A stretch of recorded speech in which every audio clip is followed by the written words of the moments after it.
Hello students, कैसे हैं आप सब। आई होप आप सब अच्छे होंगे। आईसीटी वर्चुअल क्लासरूम में आप सबका स्वागत है। मैं विकास। बच्चों, क्लास 11th का मैथ्स कर रहे हैं हम। चैप्टर है आपका स्ट्रेट लाइन्स यानी सरल रेखाएं, और इस चैप्टर को हम आज कंटिन्यू करने वाले हैं।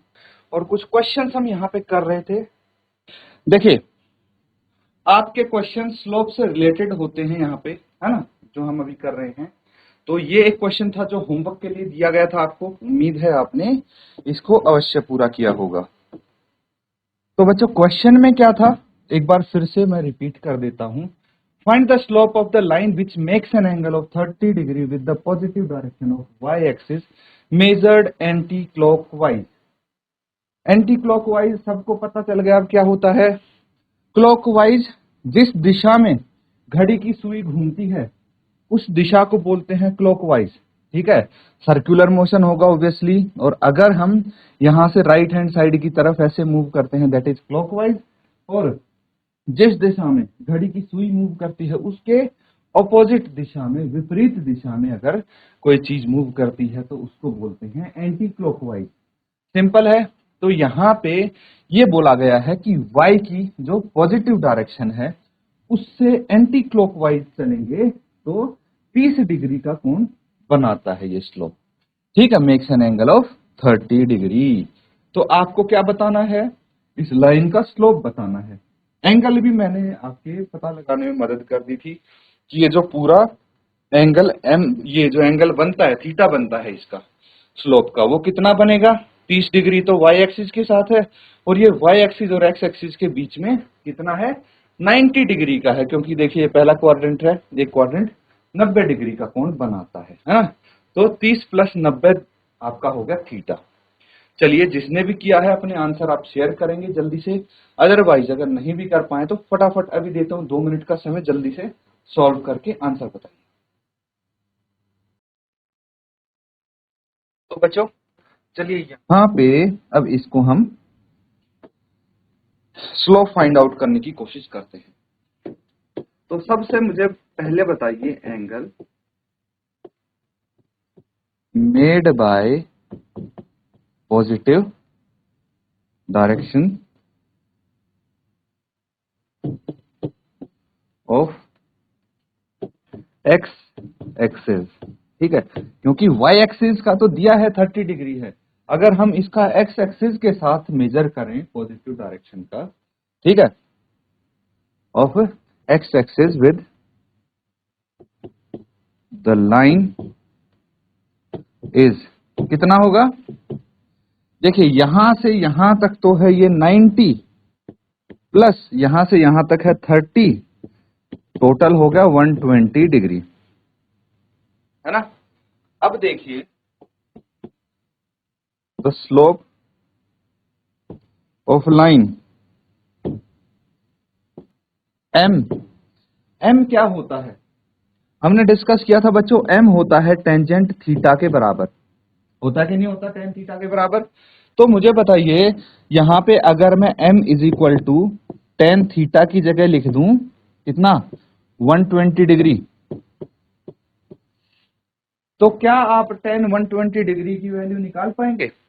देखिए, जो हमने टेबल किया था उसमें वैल्यू हमने सीखी थी 90 तक, सीधी सी बात है। जो स्पेसिफिक एंगल्स थे कि 0 डिग्री, 30 डिग्री, 45, 60 और 90 डिग्री की क्या क्या वैल्यू है।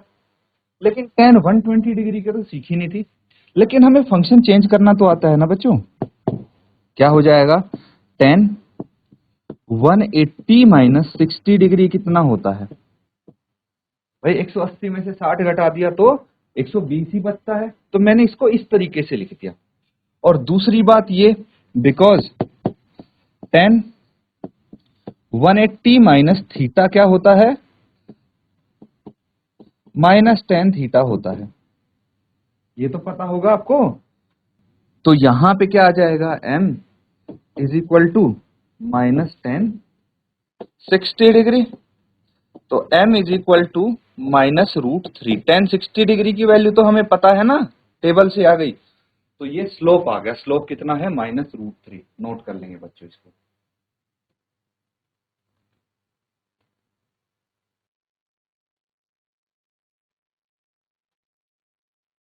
तो बच्चों, चीजें क्लियर है यहाँ से? अब क्या करना है, अब आपको अगला सवाल करना है। सबने नोट डाउन कर लिया ना यहाँ तक? कोई डाउट तो नहीं है? अगला सवाल देखिए अब। तो ये क्वेश्चन ध्यान से समझेंगे। Find the value of x for which the point x -1, 2, 1 and 4, 5 are collinear. x का वह मान ज्ञात कीजिए जिसके लिए बिंदु x -1, 2, 1 और 4, 5 समरेख हैं, मतलब एक ही लाइन में है। कोलिनियर का मतलब समझ गए ना? ये जो बिंदु हैं ये एक ही लाइन में हैं, तो उसके लिए आपको x का मान बताना है क्या होगा। चलिए नोट डाउन कीजिए फटाफट और सॉल्व करेंगे इसको आप।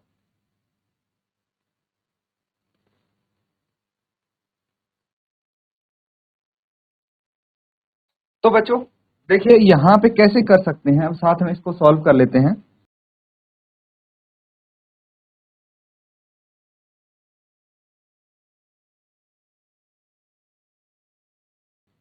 मान लीजिए ये ऐसा कुछ है और यहाँ पे आपके अगर पॉइंट्स हैं 2, 1, एक यहाँ हो गया, एक हो गया 4, 5, 4 और 5,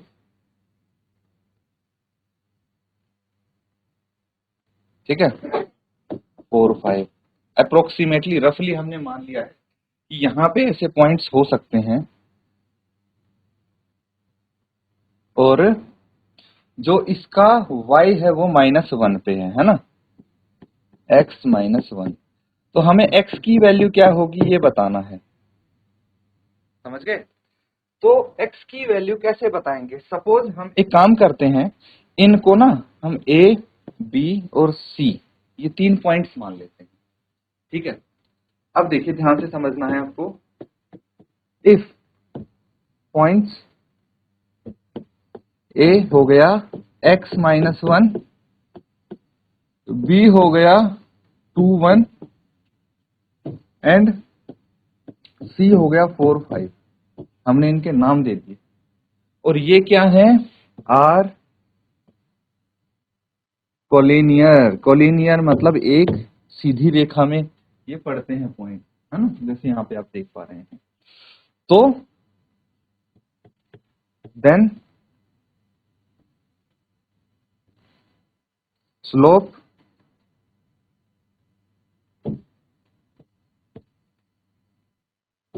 of A B is equal to slope of B C. क्या मैंने ये सही लिखा बच्चों?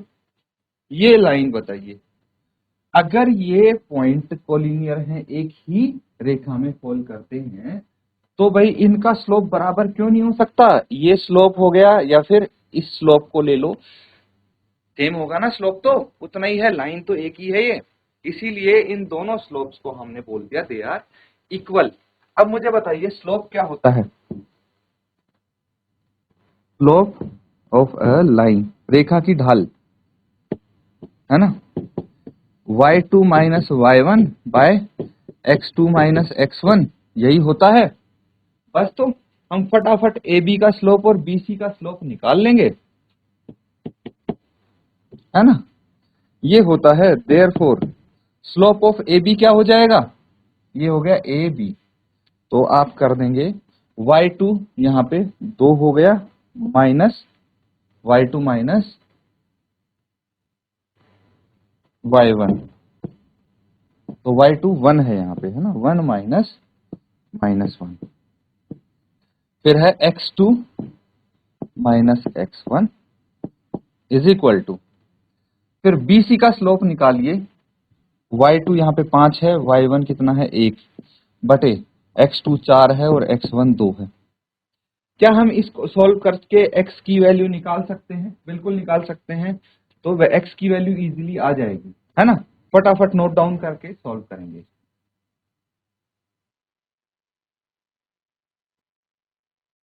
ठीक है बच्चों, इजीली आपने इसको सॉल्व कर लिया होगा। ये कितना आ गया, 1 + 1, है ना, 2 आ गया, 2 बटे 2 minus x is equal to, ये आ गया 2 बटे 2 नहीं 4 होगा न्यूमरेटर में, है ना। 5 माइनस 1 4 और 4 माइनस 2 2, इसको कैंसिल आउट कर दिया, 2 आ गया, ठीक है। उसके बाद ये आ गया 2 is equal to 2 into 2 minus x, that is 2 is equal to 4 minus 2x। इसको इधर ले आइए, 2x is equal to 4 minus 2, है ना। तो x इज इक्वल टू कितना आ गया, 2/2 is equal to 1। x is equal to 1 आया, नोट करेंगे इसको।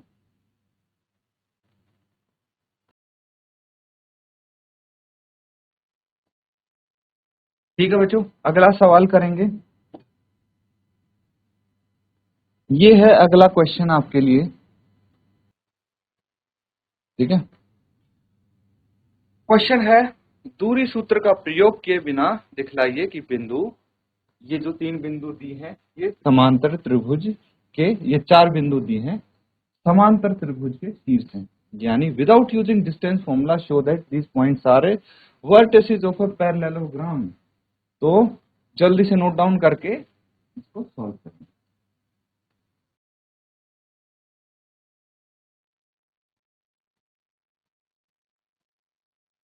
ठीक है बच्चों, इसको सॉल्व करते टाइम ध्यान देंगे हम एक चीज का।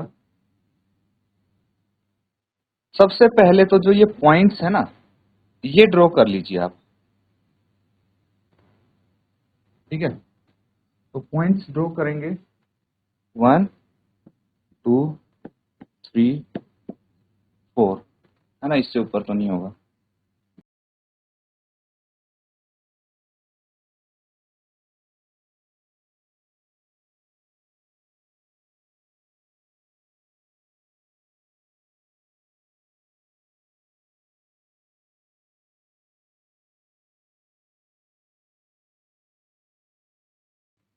एक्स एक्सिस, वाई एक्सिस,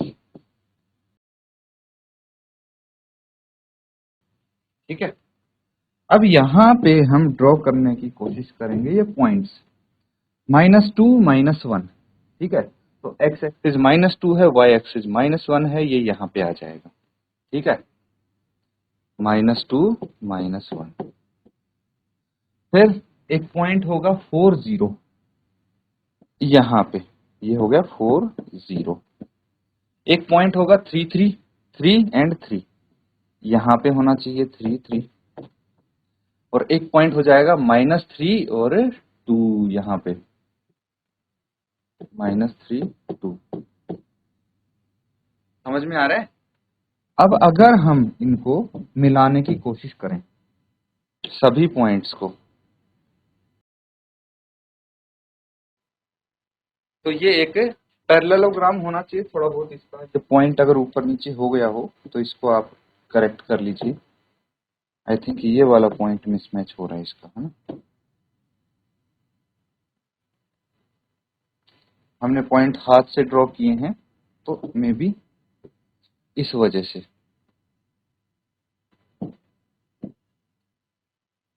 अब लग रहा है ये पैरेललोग्राम। तो अब देखिए, हमें ये प्रूव करना है कि ये एक पैरेललोग्राम है, लेकिन डिस्टेंस फॉर्मूला, दूरी सूत्र का यूज बिल्कुल नहीं करना है।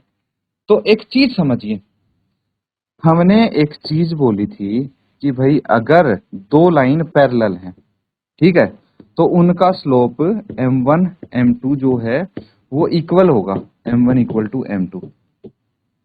अगर दो रेखाएं एक दूसरे के पैरेलल हैं तो उनका स्लोप भी बराबर होगा। इस चीज का यूज करके हम क्या करेंगे, इनका स्लोप इक्वल बनाने की कोशिश करेंगे। ये पॉइंट हो गया ए, ये बी, सी और डी, ठीक है। तो अब हम एक काम करते हैं,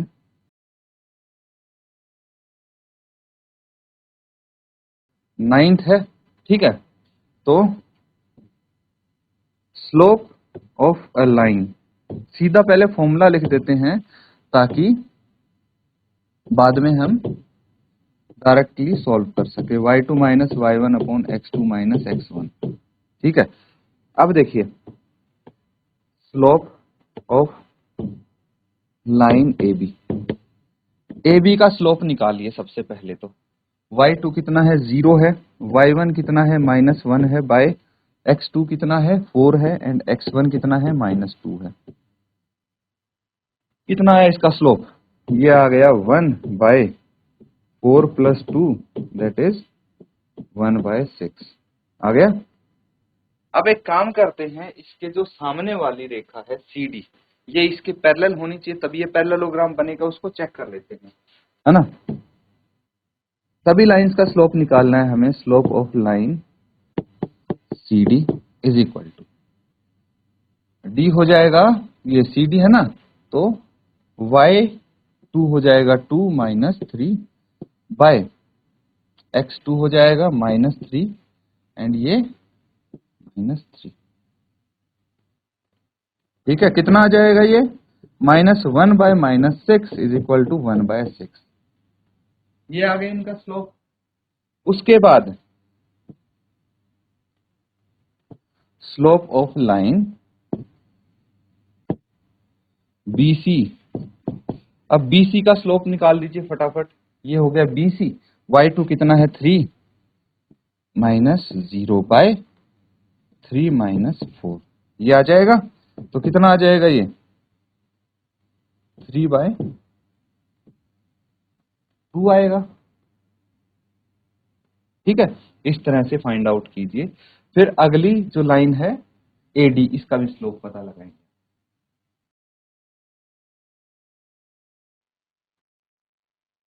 ठीक है बच्चों, यहाँ पे ये देखिए 4 होना था, है ना, तो ये कितना आ जाएगा? -1, दैट इज -3 आएगा इसका स्लोप। अब स्लोप ऑफ लाइन AD हम निकाल लेंगे। ऑफ लाइन AD का स्लोप कितना आएगा देख लेते हैं। चलिए, ये है y2 माइनस y1, यानी 2 माइनस -1, है ना, 2 minus -1 bye x2 minus x1, और चेक कर लीजिए, ये हो जाएगा -3 माइनस -2। ठीक है, तो ये कितना आ गया? 2 + 1 इज इक्वल टू -3 + 2, ये आ गया 3/-1, दैट इज -। तो हमें पता है, because slope of line AB is equal to slope of line CD is equal to 1/6 and slope of line BC is equal to slope of line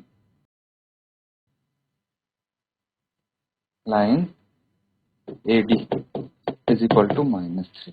ठीक है, तो if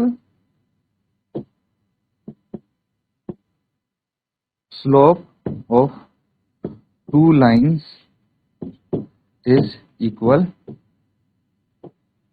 then they are parallel. Therefore, AB parallel to CD and BC parallel to AD. Thus, ABCD is a parallelogram. Note down कर। तो बच्चों, ये question हमारा complete हो गया है। इस तरह से हम यहाँ पे क्वेश्चंस कर सकते हैं बच्चों। इस चैप्टर के अच्छे से आप क्वेश्चंस करके आना, रिवाइज करके आना इनको। इसी के साथ आज का सेशन यहाँ पे एंड करते हैं। Thank you and have a nice day.